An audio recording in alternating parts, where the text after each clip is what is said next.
When there's stuff on your mind and you're feeling unclear, just hop on the mic and speak without fear.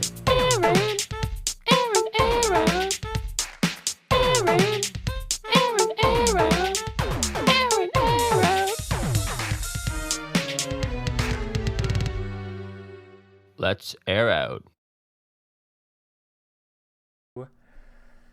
3, 2, 1. Hey, howdy, folks, ladies and folks, not just the folks, the ladies too. How y'all doing? It is time for another episode of Aaron Air Out, episode 23. It's just you and me this week, just you, me. It's just the Brock show. Ethan has he's gone home to visit his mom, so you're stuck with just these sultry tunes. But we've got a great show planned for you guys. And by planned, I mean actually planned. I put in some effort and some preparation, so I'm excited. This might be a turning point of the podcast. The video is back, by the way, too. If you're worried about last week just being audio, the video is back. We're back in my bedroom. You can see the lovely art wall. You can see I am wearing my disguise still from the Proton Paints video I put up yesterday, wearing a hat. They are doing putting in fire hydrants outside our house, so our water, they say it's been turned off. Yesterday it wasn't turned off. Today we have a tap running in the basement. Because I guess so the water tap doesn't freeze. I gotta try to stop saying so much. I noticed that when I was watching my Proton Paints video yesterday too. Whenever I have like a little half second I know what I'm gonna talk about, but it's just uhs and likes. I gotta try and focus on removing those from my vocabulary and just take a brief pause more often. But yes, they're putting in fire hydrants. So they keep claiming they're going to turn the water off. They have a very big habit of doing this. The people being like the condo board or the subdivision board, whatever they're called. They always send out emails like, hey, we're going to shut down your water. Psych, we didn't do it. And they send that email at like 5 o'clock. Or they do the opposite. And they're like, at noon, they're like, hey, by the way, your water's turned off. If you hadn't noticed already. So, yeah, I just, greasy hair. I went for a walk. Great day out there. It's a great day to be alive. It's been... I'm living La Vida Loca right now. If that means living a good life, maybe it doesn't, but I'm living great. It's a great time to be alive. Life is going exactly how I want it to be. And as I said last week after the acid episode, I'm on the right path. I'm on the straight and narrow. I'm feeling good, and good things just keep happening to me.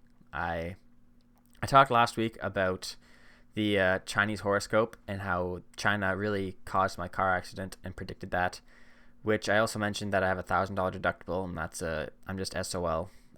Thankfully, my father sent me the $1,000, and I as an interest-free loan, so I'm gonna try and pay him back as quickly as possible, which maybe could be sooner rather than later. If you also watched that Proton Paints video, I held up a fortune cookie to the camera that said, "You will do something new in your work," and I was like, or you will be doing something new in your work, something along those lines. They're very similar, and see, when I put the pause in, I just lose all momentum. But I put that in, and I said in the video, like, oh, maybe I'm going to be getting a new job. I've been applying to new jobs. We'll see what happens. And yesterday, that very day, I talked about that video. I think I did the commentary yesterday, too. Yeah, it was Wednesday. It was Wednesday, my dudes, that I did the commentary. I got an email from a fantastic job that I'm very excited about, that they want to interview me. And you know I'm a job machine. You know my record with interviews is undefeated, besides my very first one ever, which didn't really count because it was like a surprise interview. So I don't count that one on the record. That was like a trial round. You know, it was a preseason. It was a preseason interview, so it doesn't really count. So all I gotta do is, like, if they got through my resume and my cover letter, which I usually didn't write a cover letter, I'm like, I'm gonna try writing a cover letter for this one, and it worked immediately. So maybe, hey, cover letters work. Reed, you're in HR. I guess you don't really hire people though, but I think cover letters are like important. They separate you from the bunch. Especially if they're optional and you put a cover letter out there, it's like, oh, this guy goes above and beyond, and it like kind of, you get a little personality in there. They can kind of figure out who you are a little bit better than just your straight resume if they're just reading off what you've done for your past jobs. So Monday, I've got an interview for this job. I usually don't like talking about my interviews beforehand, and like I'm worried I'm gonna jinx it, and I said like. Now I'm going to catch myself every time I say like, and it's going to throw me off even more. It's going to make this podcast even more unbearable. But I'm confident in this. If they liked my resume and they liked those likes don't count, by the way. These are intentional likes. if they liked my resume and they liked my cover letter, they're gonna like me. I'm a charmer. I got charisma. I got a podcast. I was wondering, I'm gonna try that right now. Actually, you might hear some clicky clacking. I want to see if you Google my name, if my YouTube channel comes up, and it does. Aaron Brock Facebook. Is that me? It is me. So you can find my Facebook page, but maybe that's just because Google. What if you search Aaron the Brock or Aaron Brock YouTube? This is quality airtime. Aaron N. Brock YouTube. Who the heck is Aaron N. Brock? Terraform plus Splunk demo. I gotta check this guy out after. I got some competition. Aaron Brock, my figure collection, part 1, 4 days ago. There's a lot of Aaron Brocks on YouTube apparently. I do have competition for just this name, but no one's Aaron. I am Aaron the Brock. So I kind of did like I claimed it. If you search Aaron the Brock, yeah, it's all me. All me. You guys Google it too. Google Aaron the Brock, see if it's just me. Google Aaron Brock, see if I do come up. Let me know. What was I saying? Yeah. The fortune cookie. So China was like, they felt bad with the horoscope. They heard the last podcast, like, hey, you know what, dude? Read this fortune cookie, put it on your video, and we'll give you a little handout. So thank you, China. You don't have to pay for. I guess you still are paying. This is your way of paying for the accident that you caused with the horoscope. So thank you. Many thanks to China for that. Really helping a brother out. So that's very exciting stuff. Other than that, is worse than If now I'm gonna go from saying every time to like a Family Feud buzzer. But yeah, not much has happened this week. I'm just doing the usual, working 2 days a week, and then working on my videos, working on my podcast. You guys really enjoyed the 2-man podcast last week. You guys liked the bantering. It is a nice, smooth conversation. So I've got big plans for when Ethan's back here, and we got another podcast episode. This is going to be a little teaser of what kind of things we're doing. I figured I need to make this podcast interesting, and to make it interesting, I need to have things to talk about. So I should really look into things to talk about beforehand. And I can't always just tell stories from my life because I can't always just remember them off the top of my head. I need a little nudging in that direction. And also, I haven't been doing much at all. As much you guys are in COVID too. You're not getting out much. There's no fun activities you can really go and do. You go to work and then you come home and do what you can to keep busy. And I don't think me telling stories about doing yoga and reading books and painting. I already make videos on painting. I make videos about playing games. I'm already doing that stuff. So I've decided I'm going to find some things to talk about of just my interests online, things that catch my attention, and dive into that more. I did a lot of research for this episode that we're going to do with Ethan. I think it's going to be a fun topic. I think I want you guys to come away with it you've learned something, maybe some anecdotes you can use in conversations coming up when we're out of COVID, and you're like, hey, did you know this neat thing? I heard this on Aaron's podcast. You should check it out. He teaches us some cool stuff. So really, I think we're going to try and keep this intro short and sweet, down to 10 minutes, because I don't know how long this next section is going to take.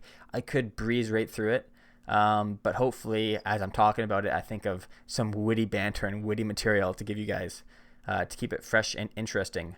So, other than that, I think I just said 10 minutes. It's already been 9 minutes, and I think that's good enough. I don't like having this timer right beside me. I'm going to block that with my notes, and I have not blocked that with my notes. I blocked my face. There we go. Podcast 23 solo. I have a podcast 23 duo and ready in the works. So without further ado, I think we're going to hit you guys with a musical interlude and get into the new and improved, sorry as I play with the mic if you guys are hearing this, the new and improved Aaron Air Out. We'll see you very soon. I don't know what I'm going to do on this video. I can't really cut. I now need to make a little animation for musical interludes. I'm just going to dance a little bit while I play it. Musical interlude. Alright, I don't know how long the musical interlude is. Hopefully I danced for long enough. But let me tell you how we got where we're going. So normally in my mornings, I wake up and I've been trying to read right in the morning just to try and check something off my accountability board first thing in the day. Get the ears going. And the first thing that's easiest is I can just grab a book off my dresser right behind me. You can see it on that way.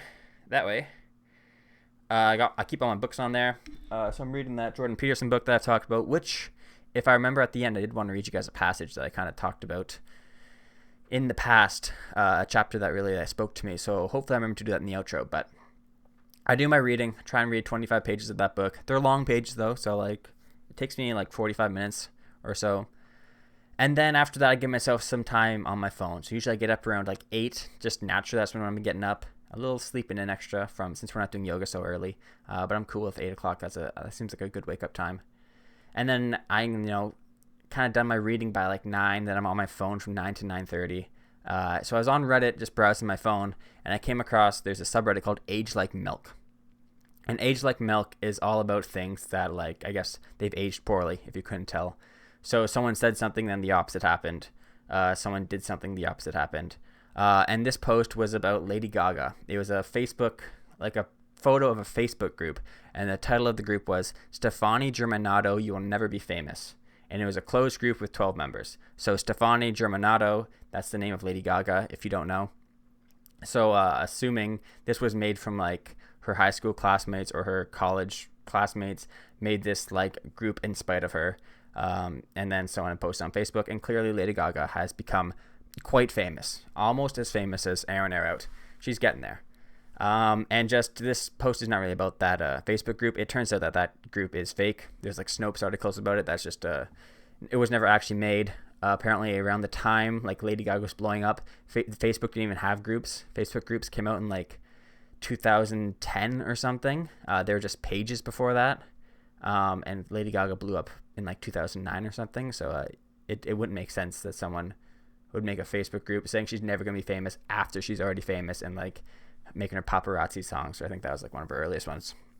But then I'm looking in the comments, and people are talking, like telling stories about how, I was in NYC, and this girl I knew, she hated Lady Gaga, and she was always talking smack about her and was very jealous of her. I guess there's a lot of envious people around Lady Gaga. Apparently in the past, Lady Gaga was very like obnoxious, and like she spoke about it herself, like she was way too into like, I'm gonna be famous, and like I don't need any of you guys, it's all me, it's the Gaga hour.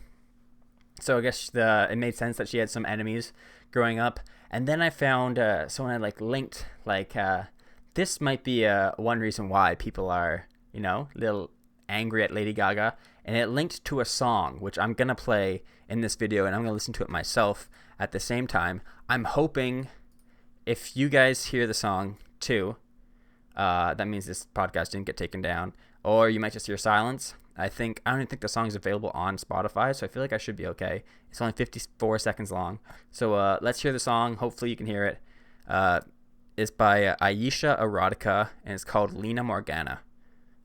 So if you know the name of that song, why Lina Morgana is important, you know where this entire story is going to go. But if not, let's dive into the rabbit hole and listen to Ayesha Erotica's song.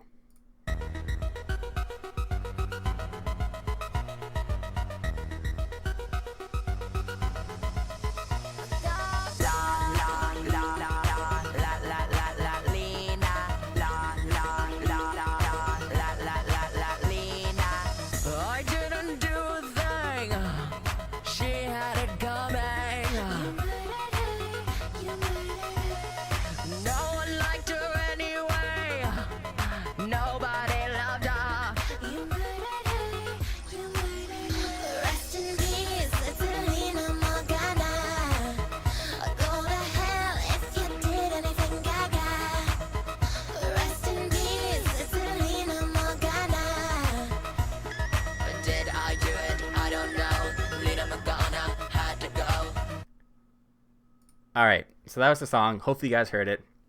If you didn't hear it in the podcast, go check it on YouTube. If you get a chance, just write down Ayesha, Ayesha, space Erotica, Erotica, and the song is called Lina Morgana, Lina Morgana. So I heard that song. I was like, what is this? It's super catchy, first of all.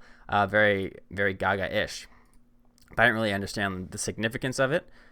So in that same comment thread that someone posted that, someone else posted a link to an article titled, what was it titled? It was written by Culture, which I guess is the name of the website, although it's not the same name now. If you go to the website now, the article is from, sorry, I have so many tabs open, The Outline. But I guess the website used to be called Culture. So, and the title of the article is "Why is Lady Gaga being accused of murder?" And it was written July 17th, 2017. So, Lina Morgana, the name of the person that was in that song, was an up-and-coming pop star slash celebrity who passed away due to an apparent suicide at the age of 19 on October 4th, 2008. The story is that she jumped from a 10-story hotel in Staten Island. Well, I mean, she was found at the bottom of a 10-story hotel, and apparently it was suicide. That's what they're saying. However, there are some theories out there that there might have been some foul play amok. So there are conspiracies. Sorry, I'm going to try and move my script so I can look at my camera instead of my second monitor. There's a website called My Death Space. This is a website where users will like explore social media accounts of dead people, and obviously most of the time I think it's more like some perverse thing. But due to the nature of this Lina Morgana being like an up-and-coming star, she's like an actress, model, singer, and her just very sudden death out of nowhere, it led to like a lot more people speculating on it and what's going on. So this mydeathspace.com website kind of blew up. There's about 550 posts in regards to Lina Morgana on the site between 2008 and 2015. So there are a couple conspiracy theories about Lina Morgana. One is that Lina Morgana is a real person. However, her death was faked. So she didn't actually, didn't die from that fall. It was all a cover-up. Or she jumped off the roof because she was under hypnosis from the Illuminati or MK Ultra. MK Ultra being like the CIA's LSD trials that they're trying to like mind control people using acid, which that's a whole different rabbit hole if you want to look into that. But the most prevalent theory that has popped up online is that she was murdered by Lady Gaga. So what is the connection between Lina Morgana and Lady Gaga? So remember, this happened in 2017 is when she died. So at the time, Lina was an upcoming singer, model, and actress who had a very bright future ahead of her. She was signed with Sony and was working with Lady Gaga before Lady Gaga was known as Lady Gaga. So she was known as Stefani, or she might have been going by the Lady Gaga name, but she wasn't known and popular as Lady Gaga. And the producer, Rob Fusari, which I guess they're known as Team Love Child. And the story goes that Lady Gaga, or Stefani, was brought onto Lina's team and supposed to be a backup dancer for Lina Morgana. And based on what eyewitnesses have said, Lina was on the hotel roof, but she was very like excited and dancing around, very happy, having a great time, loving life. And then around noon, she hurled herself off the building and to her death. And then 2 weeks after Lina's death, that's when Lady Gaga like started her meteoric rise, and she became the star very quickly after Lina died. And the styles of Lady Gaga's music is incredibly reflective of Lina Morgana. So the theory is that Lady Gaga saw the talent in Lina Morgana, didn't want to be a backup dancer to her, and decided to push her off the roof and then steal her style, and that is what led to Lady Gaga being the Lady Gaga we know today. So as people tried to dig deeper into this mystery, they found out that the information of Lina was like starting to disappear. Her Wikipedia page no longer existed, which I haven't even looked up if it's still up there yet. I do that right now. See if Lina Morgana is on Wikipedia. We'll dig this rabbit hole together. Lina Morgana wiki. Well, it's there, but it's very small. This article does not sufficiently cite its sources. This item is an orphan. Fewer than 3 articles are linked to it. So it's very. There's not a lot of Wikipedia. It's like the knowledge of the entire internet, and that's it's very. For how big a deal this seems, of like an up and coming star committing suicide, to not have a very prominent Wikipedia page, that's a little suspicious. I can see why they were speculating. So like that, her Wikipedia page is gone. News reports on her suicide were apparently getting wiped and just like disappearing. You couldn't find accounts of it. And then Morgana's mother, she began posting on various like sites that she does not believe that her daughter's death was a suicide, and that there's some kind of conspiracy going on behind it. She even created a video that she sent to TMZ that like matched up all of Lina's songs, pre Lady Gaga to Lady Gaga, and also like photos of like her style and like who she was, and trying to like prove that like Lady Gaga took who she is now from Lina Morgana's, you know, entire essence and just like stole her being. There's a website called linamorgana.com. That's a memorial page run by her family. It's very professional looking. I guess there's no actual proof that it was written by her family, but someone would have had to go through great lengths. You can check this website. It's still up there right now, linamorgana.com. And apparently on the homepage at the time of the article being written in 2017, the homepage had a message from her aunt claiming, aunt or aunt? From her aunt. I feel like saying aunt is better. I can tell you one thing right now. We, Lina's family, do not believe that she had an intention to die. We, Lina's family, do not believe that Lina committed suicide. That was on the front page of this website, which, again, not a ton of evidence into that. Like, I could understand the family not understanding what Lina was going through. If she did commit suicide, she was probably very secretive about it. You know, people like Robin Williams' death was a surprise. Like, oh, he was so happy, he was so full of life. And then, you know, people are pretty good at hiding their interior emotions. So it makes sense that their families, like, it doesn't make sense to them that she would, you know, kill herself, because she appeared on the outside to be like all signs are pointing great. She's got a great career ahead of her. She's blowing up, but maybe that great career is very stressful on her and she didn't want it and she couldn't handle it. You know, who knows? Apparently nobody, based on all these articles.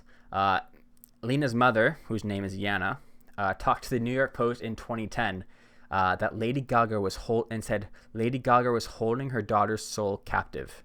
I wish I could find the full quote. I might be able to find it in this article. Give me one sec, but marinate on that for a bit. What you've heard so far. What are your stances so far? Do you think Lady Gaga did it based on what I've told you? Do you think this is a crackpot theory? It's gonna get more crackpot as we go on. I'm gonna say right now. There's not a lot of weight or evidence behind this conspiracy theory, but it's a lot of fun. I had a good time researching this. Where is Yana and the New York Post? I don't know where this is. You know what? It was on this other conspiracy. It's even a terrible henrymacau.com. A very terrible conspiracy theory. Lady Gaga is holding Lina's soul, and I want her soul to be free. That was a quote from Lina's mom, Yana, to the New York Post, which some people took this and ran with it in a very like satanic manner and like Illuminati manner. Others were just think it's related to that Lady Gaga has songs that her and Lina had recorded prior to Lina's death, and that she refuses to release them. And Yana, Lina's mom, wants you know, access to those songs and wants the rights to them so she can have, like, you know, a piece of her daughter. And she's, you know, saying that she's sitting on her soul, she's sitting on these unreleased songs, and she wants them because she wants to remember her daughter, which that makes way more sense than Lady Gaga's actually holding her soul.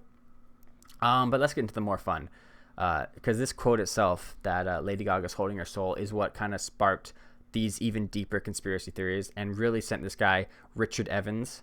Richard Evans posted this article on Henry Macau, H-A-E,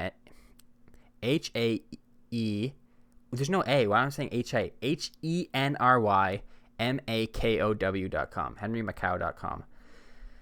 He had some very serious accusations, not just about Lady Gaga, but about the entirety of the music industry in regards to this case. And I pulled a bunch of quotes from this article. It's not very long. I don't even know if you can call it an article.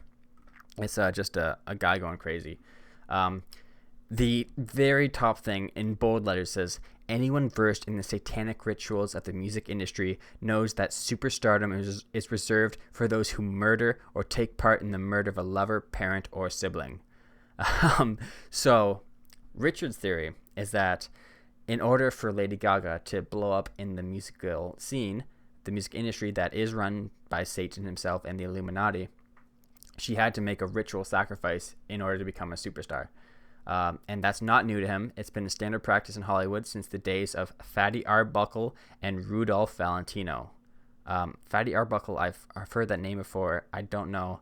I guess I should have looked these guys up too. If you does anyone my age know who Fatty Arbuckle and Rudolph Valentino are? If you do, they're murderers. They apparently killed for their superstardom. But the difference between those guys and Lady Gaga is that Lady Gaga's flaunting it. They've been schooling the public for decades that they're Satanists, and their job is getting the stupid fans to imitate and emulate their beliefs and behavior. So his evidence of Lady Gaga confessing to the murder comes in the form of the paparazzi music video she released, and this was released in when did the paparazzi video come? 2008. Yeah, Lady Gaga began her first tour as Lady Gaga October 9th, 2008. In that same year, she released the paparazzi music video. And in the video, she is seen, she picks up a man and throws him off a balcony. Obviously, that's like in reference to her throwing Lina off the balcony. And then he falls with a spiral background, looks like Alfred Hitchcock's Vertigo movie. Very derivative, as he said, and then goes splat on the concrete below. So he took that as a confession that Lady Gaga was bragging that, yes, she killed Lina, and, she's not even afraid of it. She knows she got what she wanted from it. The video also features many shots of dead models, and the finale is when she gives the man poisoned champagne, calls 911, and says, "I killed my boyfriend," smiling. So that's, I didn't watch the video, but the video was really just a confession letter, a confession video of Lady Gaga admitting that she killed Lina Morgana and stole her entire identity to become Lady Gaga. And the music industry needed her to murder in order for them to accept her into the musical industry. "Death is all around Gaga, and it's going to get much worse," Richard says. "Just wait till 2011's tour with the Faces of Death. I mean, Body World's live show of real corpses." I guess she had, prosthetic corpses on the stage, but Richard claims they are real. Not just real, they are the bodies of Chinese political prisoners and slave laborers obtained from the Chinese government. So Lady Gaga's really a terrible person. She's not only, killing people. She's not only killing Lina, but she's also advocating the death of these Chinese political prisoners and slave laborers, and just in cahoots with the Chinese government. Which, Chinese government, I've already thanked you in this podcast, so I'm not gonna put much weight behind that. That was kind of the last thing I had written down for this wild tale of conspiracy. That's kind of the last thing. He's got a lot of stuff in here about the whore of Babylon. Bottom line is the whore of Babylon role in our society serves to shapeshift behavior and life goals of children from toddlers through teens. Having achieved their goal of scrambling social norms to the point where girls are turning to women at an early age, the Babylon is shapeshifting from the temple prostitute of Ishtar archetype, bracket Madonna, into Lilith, bracket Gaga. I got no idea what that means. The lyrics of the song performs in the video in Lina's the lyrics in the song Lina performs in the video is contested. Gaga's lawyers and the Illuminati media say she wrote Lina's songs and let her sing them to make demo videos. Lina's mother claims Lina wrote them, and Gaga stripped Lina's lyrics and stage persona like flock of vultures. As for authorship of the lyrics of that song, Lina's mother claims Gaga and her then music trainer / handler. This guy's writing doesn't make a lot of sense. Then he talks about Katy Perry, who is also a very blasphemous, and all this stuff about Babylon. I'm not very religious related, but that is kind of the tale of Lady Gaga murdering Lina Morgana. I guess you'd have to go listen to Lina Morgana's old music and look at some old photos of her to kind of make a judgment for yourself if you think Lady Gaga killed her and took everything from her. She took everything from her. Yana, Lina's mom, I think is still fighting for the rights to the songs, although this was 5 years ago, so I don't really know what's going on. Apparently on Twitter, this is still a common conspiracy theory going around. Lady Gaga has claimed that she's very upset by the death of young Lina. However, she barely knew her, which that's kind of, that's what you would say if you murdered her. So who knows? What do you guys think? Do you think Lady Gaga did it? Have you heard this conspiracy theory before? Is this something that people are this is a well-known thing, or is this just, was this news to you guys as well? This was a fun little research project I did. And I didn't think this was going to take the whole podcast, which I was right. That took about 20 minutes. So I did find another fun conspiracy theory this one has more weight, but this one might also be even more well known. But this one, I got all this information from National Geographic. This last one was all from like wild websites, like I said, Culture, this news article that pretty much just like compiled tweets. And it's just someone like finding all these like conspiracy theory websites, henrymacau.com, linamorgana.com, crisisforums.org. I didn't really talk about this guy. This guy, Matt, was someone in like 2013. He kind of started compiling all the evidence that Lady Gaga killed her. He wrote the Lina Morgana was a massive talented rising star. Lady Gaga met her and was apparently to become her backup dancer or take on some lesser role. Lina, according to eyewitnesses, was happy dancing. So this was all his stuff. 2 weeks later, Lady Gaga started her meteoric rise. So he's the guy that figured out all that stuff. And figured out, I don't know, he didn't really provide any evidence based to it. It's just kind of it's just written. I want to mention all this because of how weird it is, and also because of the satanic / Illuminati / MK Ultra stories floating around regarding Lady Gaga. I don't usually buy into this stuff, but I'm becoming a firm believer by the day that the specific individuals are planted for specific reasons to further specific messages after discovering that the CIA paid abstract artist Jackson Pollock to advance his art so as to suppress social realism, which raised questions about society. I've taken a keen interest in how art is used as propaganda. I thought this strange story fit into the picture. I should have read this in more detail. We might have to return to this next week or something. I don't know if you guys just want to hear me reading this guy's article. I honestly don't know what's going on here, but it seems that there was some sort of effort to at least remove the story. I didn't even know Stefani had this friend until I just stumbled upon all this today. But the weirdest part of it all is Lady Gaga's video for paparazzi in which she is dropped over. Oh, Lady Gaga is dropped over the side of a building by a man. Sorry, she didn't drop a man over the side of a building. Strange times we live in. So, I guess Lady Gaga in the video was representing herself as Lina. Because she stole Lina's identity, and then she showed it in paparazzi as she is now Lina falling off. It's kind of got more weight to it now. It's kind of, I think, I'm 50-50. I'm on the fence. I think Lady Gaga might have done it. I think she might have done it. But cannot confirm. I'm going to have to get this podcast big enough so I can confront Stefani myself. And I'm going to get to the bottom of this. I'm going to do it. So let's get to this second conspiracy theory I got to. Which is less of a conspiracy theory, more of a hypothesis, really. It's the title alone was the thing that caught me. Emelia Earhart was eaten by crabs. That's, if that's not an interesting story to you, I don't know what is. So I'm not going to give a whole history lesson on who Emelia Earhart was. Basically, she was the first female pilot to complete a transatlantic flight. She was American, very, very famous. I think everyone's got to know who she is. She's like Gandhi, The name got around. So Earhart attempted to fly around the globe in 1937 in a Lockheed Model 10 E-Electra, but disappeared over the Pacific Ocean near Howland Island on I think it was the third to last leg of her trip. So she had to stop at Howland Island. Then she had 2 more stops after that. So she was nearly done. She'd almost gone all the way around the world.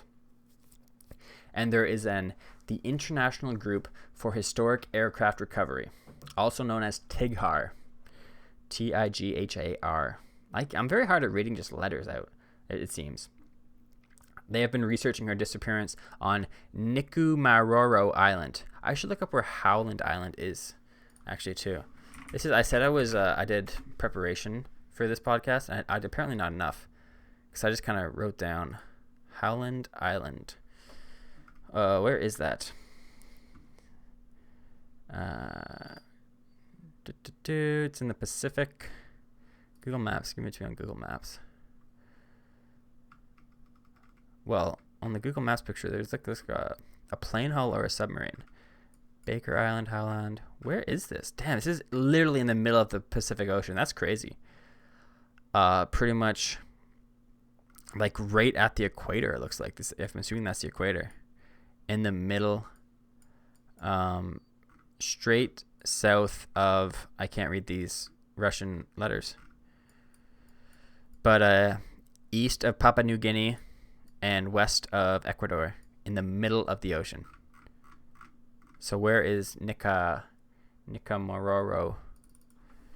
Nicomaroro Island is pretty much in the same spot. I'm going to try and get some directions, actually, from Nicomaroro to Howland Island. How long does it take to walk there? Okay, they're very close. Howland Island is just north of Nicomaroro Island. So now that we know that, we can continue with the story. So the Tiggar group has been researching Earhart's disappearance on this Nicomaroro Island. They believe that her and her navigator, which I didn't even know she had a navigator, honestly. I thought she was flying by herself, but she did have a navigator named, I wrote it down here somewhere, Fred Noonan. Fred Noonan, that guy kind of got gypped. Everyone talks about Earhart dying and disappearing. No one's talking about Fred Noonan. So I'm justice for Fred Noonan. This island is infested with coconut crabs. Now, if you don't know about coconut crabs, I just learned about them literally today, like 40 minutes ago before the podcast started, maybe an hour ago before the podcast started. They are giant crabs. They're 3 feet long, with big pincers, and their pincers are, they say they have the strength of a lion's jaw. So they're like very, very deadly, big. I mean, 3 feet, that's half of me, with claws that are like a lion's jaw, and they can climb trees. So you don't just have to like look on the ground, they could be up above you too. Very, very crazy. And this island, Nicomaroro Island, is completely infested with these crabs. There are thousands of them on the island. So members of the Tiggar are very wary on the island due to the thousands of coconut crabs that live there. They say during the day it's like not super I caught myself. It's not very deadly during the day, because most of the crabs are like down in the ground in their burrows, just hiding out. I guess crabs are nocturnal, or they're found in the trees or like in the base of coconut trees, just like hiding in the shade, just trying to get away from the sun.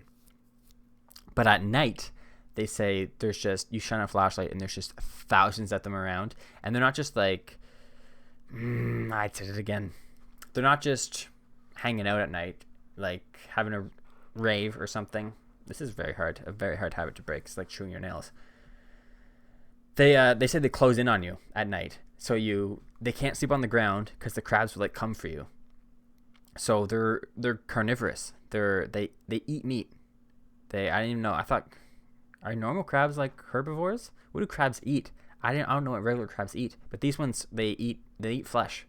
They eat dead things. So during the nights, they have to like camp up high. I don't know how they're camping if they can climb trees, but they say they can't sleep on the ground, and the crabs will like circle you and like come for you. So yeah, Nicomaroro Island is very close to Howland Island, which was one of the last stops in Earhart's trip around the world. It should also be noted that Earhart was not traveling alone. She had a navigator with her, Fred Noonan, which I had mentioned. I got a little ahead of myself. The theory goes that when they could not find Howland Island, they landed on a reef that surrounded Nicomaroro Island and served as a very rough runway. They believe that Noonan eventually died on the island, and then when the tides came in, it washed the plane away. So now Earhart was left all alone on the island. Not really alone, though, because there were the crabs. I'm just making sure I got all my notes up to that point.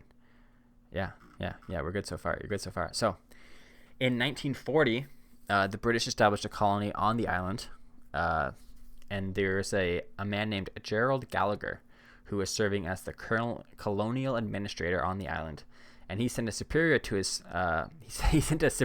telegrams. He sent a telegram to his superiors that he has found human remains on the island, and by human remains, he found a partial human skeleton of 13 bones. Just 13, assumed from one person. These bones were sent to Fiji for analysis, and they were immediately lost. They're gone. So they couldn't preserve them. They couldn't do DNA or anything. I don't even know if they had DNA in 1940. I don't think they did. But they couldn't find out if it was a male, a female, whatever, anything. I don't know what happened to the bones. They just said they were subsequently lost. So, I mean, if you don't know, the human body has 206 bones, and they found 13. So this was, there's a lot of bones missing. There's 193 bones missing from this supposedly, Gerald Gallagher, who found the bones, he theorized that it was Emelia Earhart's body that he had found, based on like her flight path, and they know she disappeared around Howland Island, which I'm guessing Is Howland Island inhabited? Uninhabited. So why would she be flying to Howland Island anyways? Is she like camping when she was flying around the world? Like what is there for her? Like does she have, like fill up her gas? Like she got a jerry can with her. That's a long flight back too from Howland Island. Then she's probably gonna go to Hawaii, I'm guessing. Now I'm just planning out her route, her little vacation, and then from Hawaii she could get back to Los Angeles from there. That was probably her route, yeah. So it was probably like her second to last stop, Howland Island. She probably flew out of like Papua New Guinea or something like that, the Solomon Islands. I don't know. I'm all speculating now. What was I saying? Yeah, so they found 13 bones that might be Emelia Earhart's. So the researchers wanted to see how crabs would react to bones. Like, do they eat them? What do they do with them? Do they leave them alone? Would they drag them away into their burrows? So they took a pig carcass, a dead pig carcass. I guess that's what carcass means. And they left it on the island and then set up like a time-lapse camera to watch what happened.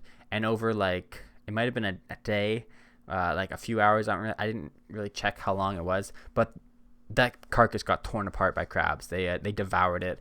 There's nothing left. You can watch. There's a video of it on National Geographic. It's called like The Search for Emelia or something like that. The article I was reading, by the way, I should note, is Colossal Crabs May Hold Clue to Emelia Earhart Fate. This is on nationalgeographic.com. I did have to give them an email. You only get 3 articles a day. These crabs are massive, though. If you look at them, they're scary, and the fact that they're in trees too is very creepy.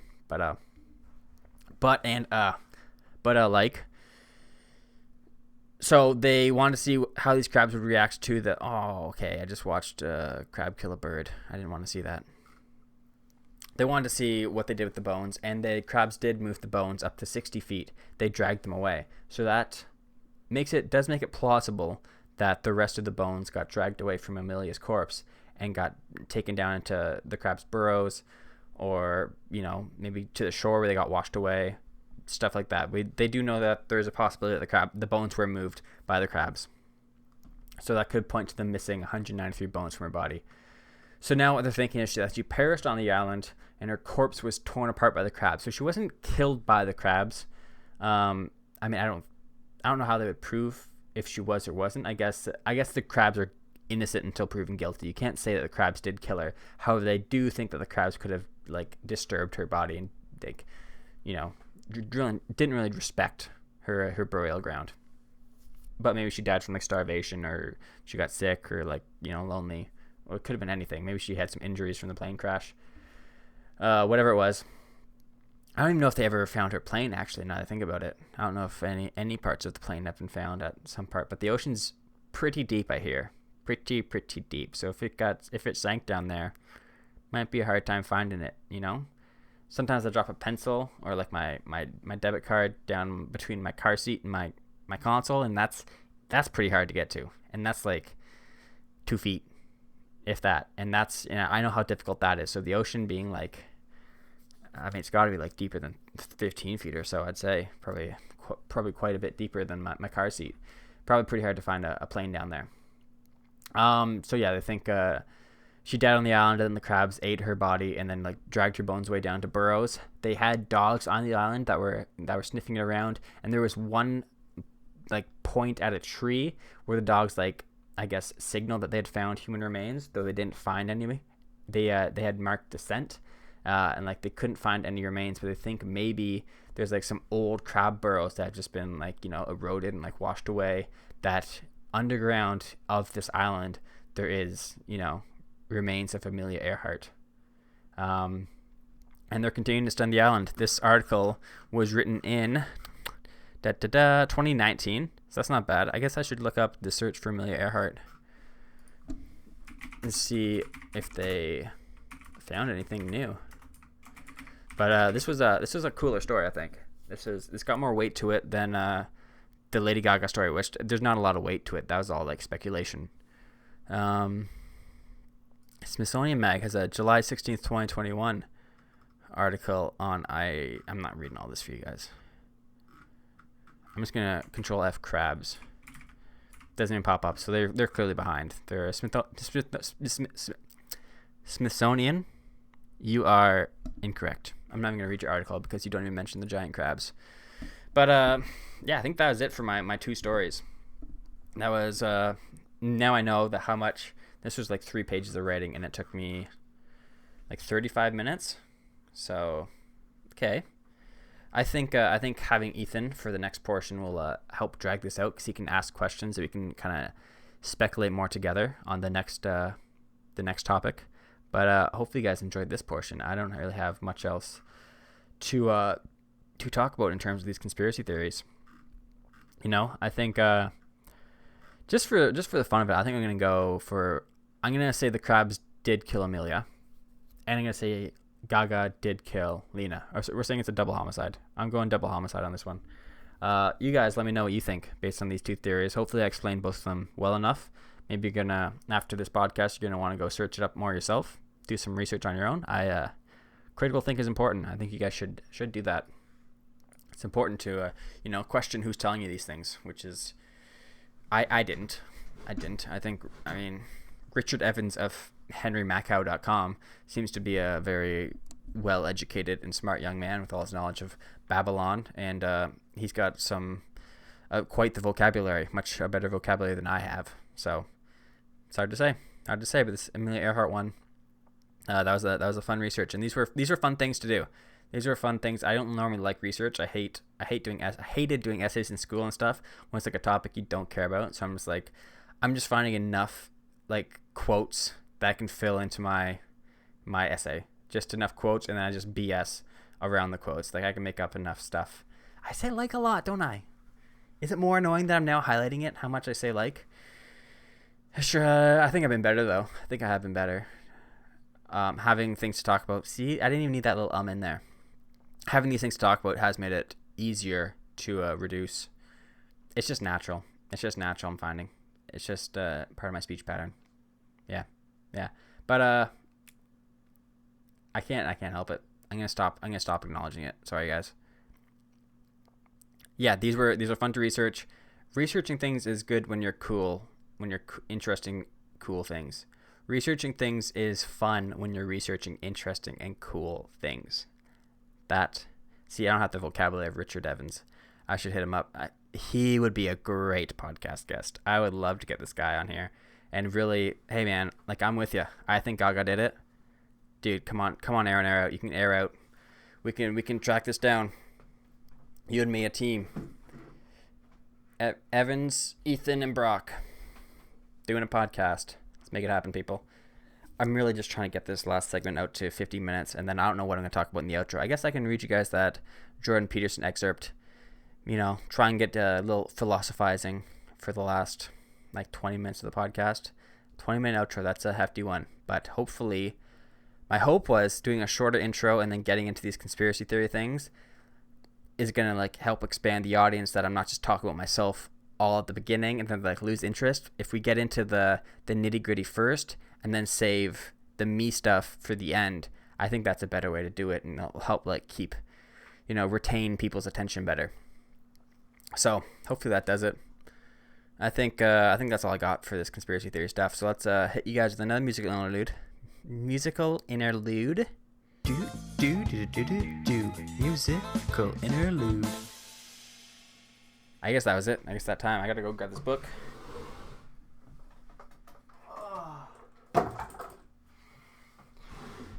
Alright guys, welcome back from the musical interlude. If you're watching the video portion, I did not dance this time. I forgot. I just froze like a deer in the headlights and clanged my teeth a few times. But I really wanted to. Here, I'll hold up the book right here that I just grabbed. Jordan B. Peterson, Beyond Order, 12 More Rules for Life. The most influential public intellectual in the Western world right now. That is a New York Times quote on the front of it. But I talked about the last time, I don't know what episode it was. It was episode 21, I think. I think it was episode 21, where I talked about, I can probably find the name of the first, name of the chapter here. Imagine who you could be and then aim single-mindedly at that. And the last, the outro of this was what I wanted to read you guys. Very profound for me, and I think it has highlighted why I feel like my life is doing so well right now. I think I have really aligned myself not with goals of like get a bunch of listeners on the podcast and get a bunch of subscribers, but with like who I want to be, and I'm aiming to try and be that person who's more like outgoing and a talkative and like humorous and like kind and all those things, all these positive things. I'm trying to aim at being that person rather than like a specific goal, and then all these goals just happen to fall into place as I try and improve myself. So here, let me read to you. This is on page 86 of Beyond Order, the hardcover copy. I don't know why you guys would need to. I guess if you're citing your sources for like an essay or something, it's good to do that. This is rule 2. Aim at something. Pick the best target you can currently conceptualize. Stumble toward it. Notice your errors and misconceptions along the way. Face them and correct them. Get your story straight. Past, present, future, they all matter. You need to map your path. You need to know where you were so that you do not repeat the mistakes of the past. You need to know where you are, or you will not be able to draw a line from your starting point to your destination. You need to know where you're going, or you will drown in uncertainty, unpredictability, and chaos, and starve for hope and inspiration. For better or worse, you are on a journey. You're having an adventure, and your map better be accurate. Voluntarily confront what stands in your way. The way, that is the path of life, the meaningful path of life, the straight and narrow path that constitutes the very border between order and chaos, and the traversing of which brings them into balance. Aim at something profound and noble and lofty. If you can find a better path along the way, once you have started moving forward, then switch course. Be careful though. It is not easy to discriminate between changing paths and simply giving up. One hint, if the new path you see forward, after learning what you needed to learn along your current way, appears more challenging, then you can be reasonably sure that you are not deluding or betraying yourself when you change your mind. In this manner, you will zigzag forward. It is not the most efficient way to travel, but there is no real alternative. Given that your goals will inevitably change while you pursue them, as you learn what you need to learn while you're disciplining yourself. You will then find yourself turning across time, incrementally and gracefully, to aim ever more accurately at that tiny pinpoint, the X that marks the spot, the bullseye, and the center of the cross, to aim at the highest value of which you can conceive. You will pursue a target that is both moving and receding. Moving because you do not have the wisdom to aim in the proper direction when you first take aim. Receding because no matter how close you come to perfecting what you are currently practicing, new vistas of possible perfection will open up in front of you. Discipline and transformation will nonetheless lead you inexorably forward. With will and luck, you will find a story that is meaningful and productive, improves itself with time, and perhaps even provides you with more than a few moments of satisfaction and joy. With will and luck, you will be the hero of that story, the disciplined sojourner, I don't know that word, sojourner, sojourner, the creative transformer, and the benefactor of your family and broader society. Imagine who you could be, and then aim single-mindedly at that. I really enjoyed that chapter. I think that is an excellent message of a really good way to talk about like pursuing your goals. And he's a very eloquent person. There's a lot I read in the book that I'm like, I have no idea what this dude's saying. He brings up like a lot of religious texts and like the meaning behind them, and how religious texts are like the stories of humanity and their lessons that have been passed down for thousands of generations.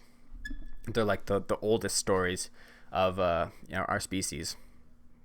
And there's a lot of that I don't understand, but that chapter is one of them that's like, I saw myself a lot in it, and I'm like, going back to September, going back to like June last year, I was, Monday morning, I had emailed my bosses that I wanted to talk to them. I was going to tell them that I'm leaving, and my hands were shaking, and I was so nervous, my stomach was rotten, and I was freaking out, and I was so uncomfortable, but there was like this discomfort throughout my entire life before that. Sorry, I'm going to take a drink.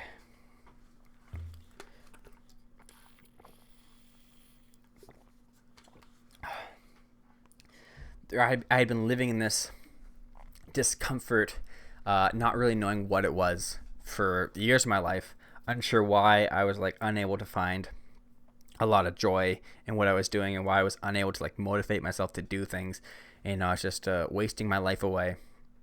And then I had this moment where I had to talk to my bosses of a great job, and they were great people. And I had to tell them that I don't want this, that I'm going to try to, go off on my own and give up everything, sacrifice everything I went to school to work towards, give up this well-paying job and this, I had lots of time to myself, working with great people. And I was like, I'm going to give this all up because I believe there's something different out there for me. And it was incredibly hard. And it turned out like where I am right now, it was one of the best choices I made in my life. It has turned into like that incredibly difficult and uncomfortable feeling that I confronted has turned into this like fantastic and mesmerizing life that I'm like super excited to wake up every day and like have a brand new potential. Every single day is like wide open for what I want to do. And even though I spend my days, I watch way less movies, I watch way less TV, I play way less games, I do a lot less of things that people think of as pleasure, but my life is full of way more pleasure because I'm pursuing things that I'm just so like into and inspired by. And my life has just become so much more pleasant. It's become so much better going through that incredibly hard period from like June to even to like October. I kind of started like fitting my way into this life, but really it wasn't until like January and even now that I'm really like, I feel rooted into it, and like I know I'm doing the right thing. I'm on the right path. And like reading that chapter, it was like, yeah, I didn't know what path I was on, but making those hard choices and doing difficult things ensured that I was on the correct path. And I wasn't taking the easy way out and just quitting my job because I didn't want to work. And I just wanted to like be lazy. I'm a very lazy person. I'm not gonna deny that. I'm an incredibly lazy person, but that being said, I've spent the past few months, even couple months, like fully dedicating my days to doing things that I think are improving myself and like increasing my abilities in either like editing or public speaking, or I still work a job that I'm not waking up like, yeah, law applause, baby, this is what I wanted. But like I'm not dreading going to work because I know that those 2 days allow me to like financially sustain this job that does nothing for me other than like fuel my soul and like who I am. Yeah, that was a lot of just speaking from the heart and what I wanted to say. But I hope that chapter, maybe it'll have the same impact on you guys as it had on me. Maybe it's gobbledygook for you guys, and there's some other books out there, but there's a lot of what's it called, hate towards Jordan Peterson, and maybe that chapter will make you realize that there's also not a lot of validity behind that hate. There's a lot of people that seem to be. I don't like to get into political stuff, but I think Jordan Peterson has done a lot of great and helped a lot of people, and I don't think the message or the image that people have created of him is based on any evidence of what he's said or done. I think it's more of them creating a villain in their mind, and they just want to put that image on top of him, and it's easier to attack people for apparently doing things they dislike. But hey, I'm no like who you like, find your own path and stick to that. I don't think going through your life hating things is the way to do it. I think you're making yourself more miserable. I don't know what I'm talking about now either. This is supposed to be a fun and uplifting podcast, so I don't want to get into controversial topics like that. But damn, we hit the 1 hour mark. What am I gonna do for the next 10 minutes, people? 10 minutes. Jeez. I'm doing the classic just look around my room. My room has been very, very clean. I knocked over my guitar. I've been maybe I'll play guitar at some point on this podcast. I don't know.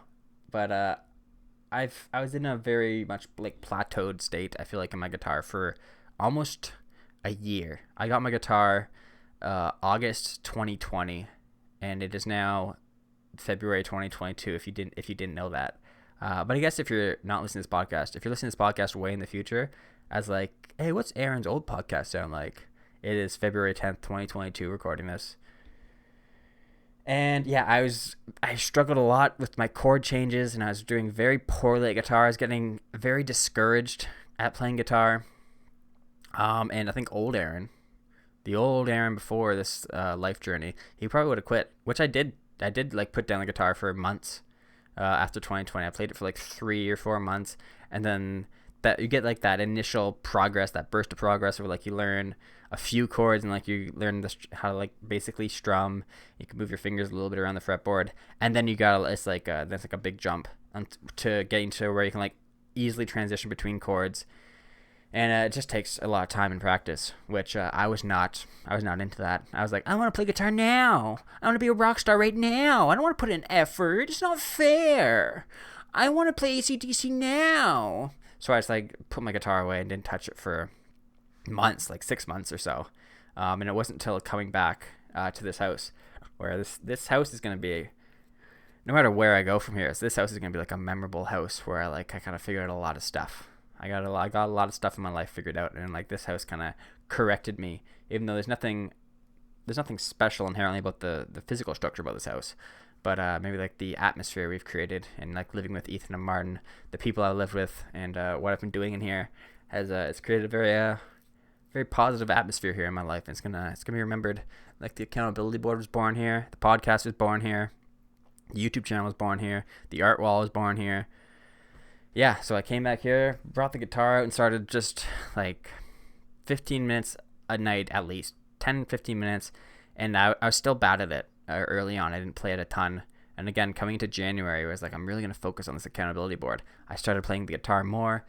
I was trying to learn runaround, as I said in past podcasts, and I was so bad at it. It's like it's 4 chords I have to change between, and I couldn't get it. I couldn't get the strumming down and the chord changes. And like it wasn't working. I was getting frustrated. I was hitting my fingers on the wrong strings, and it was making a sound. And I was like, trying to practice finger picking, and I'm hitting the wrong strings. And it's like, yeah, it's just because it's so annoying, because it's not only like you made a mistake, it sounds bad. So it's like it highlights that mistake. Like in Guitar Hero Rock Band, when you hit a wrong note, it's dunk, ding, ding, ding, ding. It's like, yeah, I don't need to just lose my score. I also have to like feel physically bad because of that awful sound you hear. But then I started, I was like, maybe I should look at more YouTube videos, because I think following along with YouTube, rather than just like being by myself in my room, just like playing chords, that just gets so monotonous, which I guess that's what builds a good guitarist, but it's not how I need something to capture my attention. And like looking at videos actually helped me a lot, because I found if I'm staring at my fingers trying to make chord changes and being like, okay, this finger goes here, this finger goes here, I'm so slow at like trying to precisely put my fingers on it. Whereas if I'm not looking at the chords and I just let my muscle memory do it, I can change the chords so much faster, and like I just feel it. So that like watching videos made like a huge difference for me. And then Hotel California was the first song where I remember like I'm like changing the chords like so fluidly, and I'm keeping the strum pattern, like it sounds like the song. Like I'm not playing it exactly, I'm playing like a very simplified acoustic version, but like in my head I'm like, oh, I'm playing a song right now, this is super cool, I can hear it. And then after Hotel California, it just like opened up the Pandora's box to all these different songs. Now I'm trying. I got like Put Your Records On by Corinne Bailey Rae. I'm learning Landslide as a fingerpicking song. Southern Cross by Crosby, Stills, Nash and Young. Run Around I've gone back to, like I've gotten better at that. House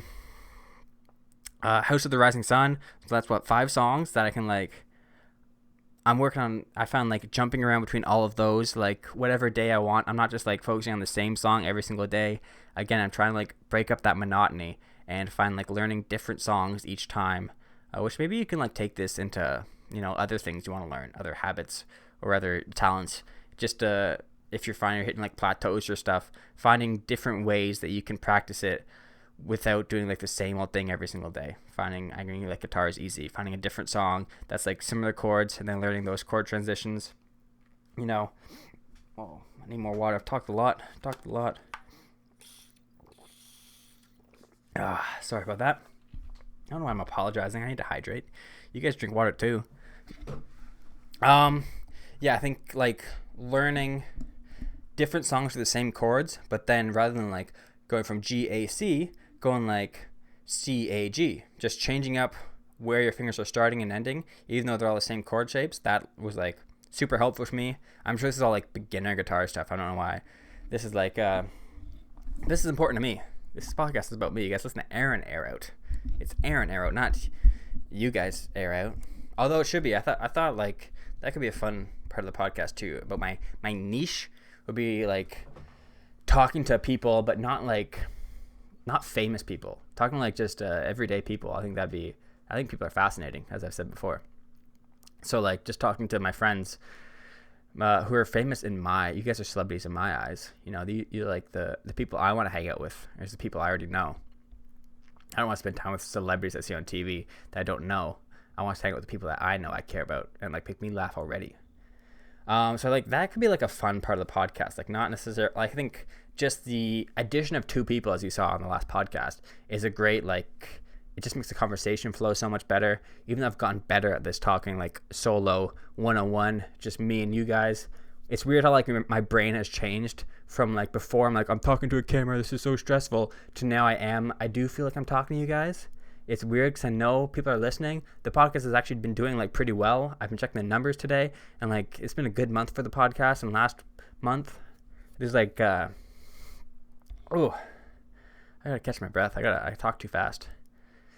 Normally we're at like 17 unique listeners or something, like 17 to 20 unique listeners.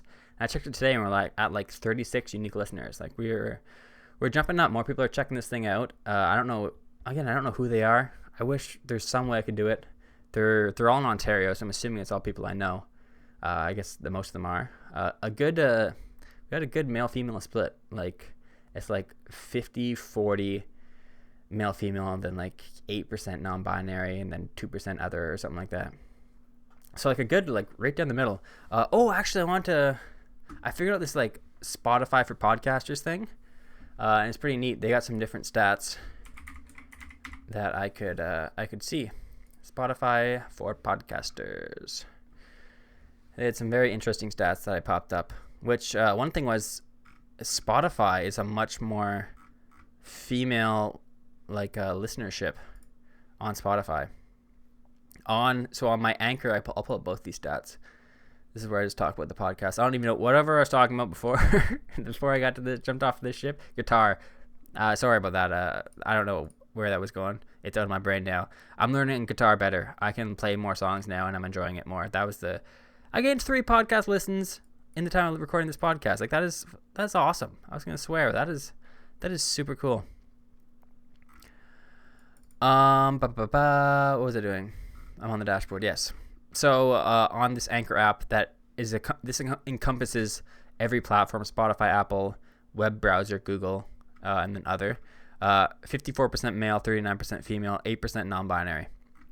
But if we go to just the Spotify version, we can see audience. We are actually 46% female on Spotify, 43% male, and 11% non-binary on Spotify. So we're actually female dominant on Spotify, which thank you, ladies. Thank you for listening.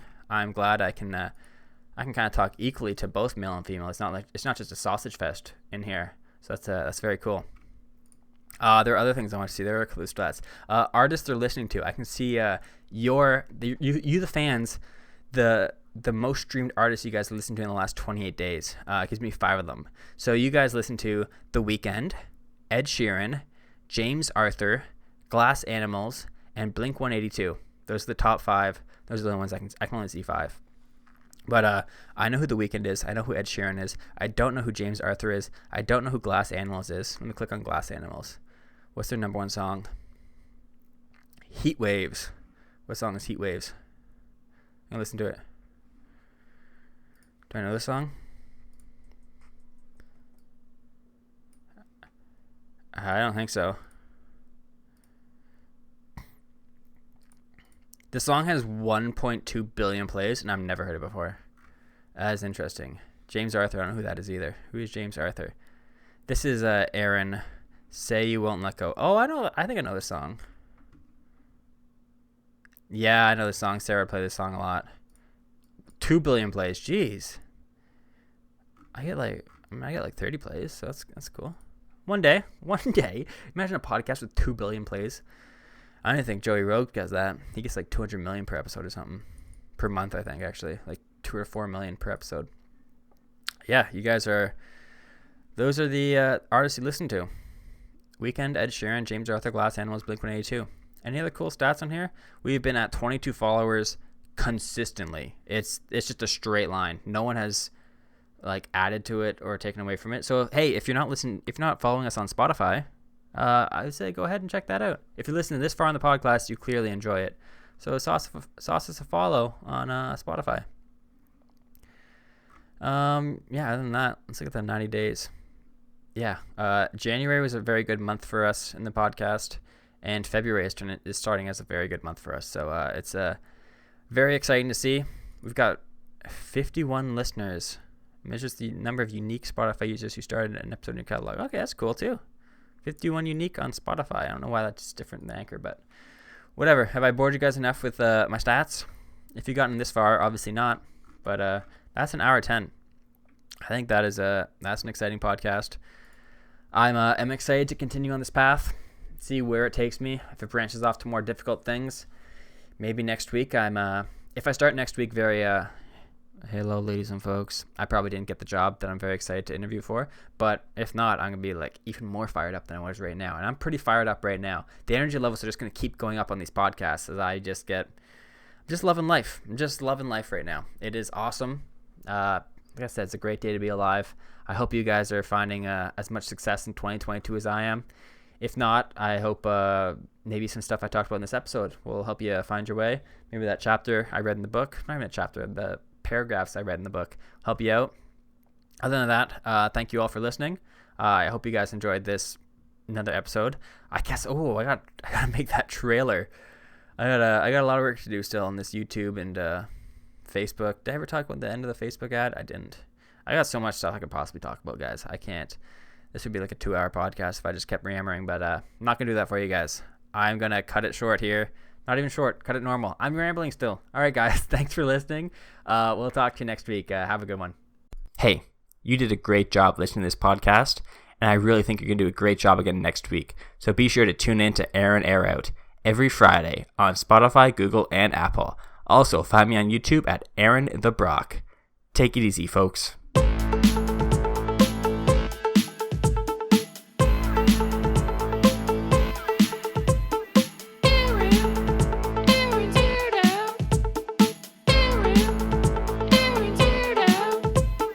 Thanks for listening. Hope you enjoyed your stay. Now take what you learned and have a great day.